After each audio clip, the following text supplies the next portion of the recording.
Well, let me just clarify a couple things too, that I just want to talk about leadership because that's sort of our theme today, Please right? do. For the audience. There's usually three types of leaders. You have a team leader, you have a corporate leader, and then an entrepreneur leader, right? So like an owner. And so that's what we're going to discuss because that's sort of my role. And when you're an entrepreneur, you take a lot of risk. When the risks pan out, it looks easy, but it's very, very difficult. So I'm going to explain what an entrepreneur does before we talk about employees. An entrepreneur has to, whatever you do, in my particular situation, I develop, build, buy hotels. So you have to have a keen sense of real estate. You have to, you have to find the right spot. That's a hard thing to do to begin with. You have to do market surveys. You have to have good instincts. You have to see who's coming to town, so on and so forth. Then you have to go out and get a loan. The big thing is that you have to personally guarantee the loan. And when you personally guarantee a loan, I'll just give you an example of personal guarantee. Let's say the loan's $10 million and you have to personally guarantee that. That means if that loan fails, you are $10 million on the hook for the rest of your life. By court, by state law, by federal law, and to the bank.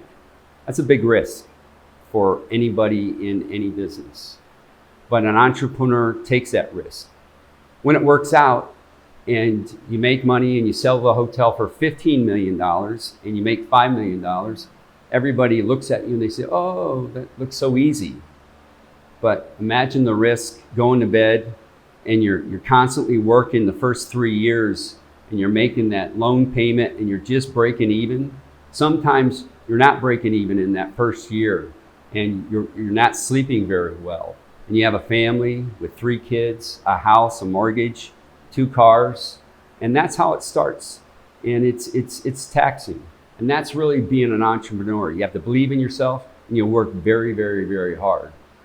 But it always amazes me that when it works out, people sort of look at you and they say, oh, it's so easy. It's not as easy as you might think. Back to your initial question, how many employees you have? You know, a hotel will have a small hotel of 100 rooms, what we call select service. A select service is defined as a Hampton Inn, Holiday Inn Express, perhaps a Hilton Garden Inn, will have about 50 employees. A larger hotel of 200, 250 rooms, the resort that I mentioned to you had about 500 employees. And that's 7 days a week, 24 hours a day. Those are live bodies. And you have guests that come in. To give you an idea, back to that 100-room analogy, you'll rent about 35,000 room nights per year. So you have a lot of activity, you have a lot of movement going through those hotels. So it's the hotel business, although it looks glamorous and easy, it's a very it's a difficult business because it has a lot of moving parts.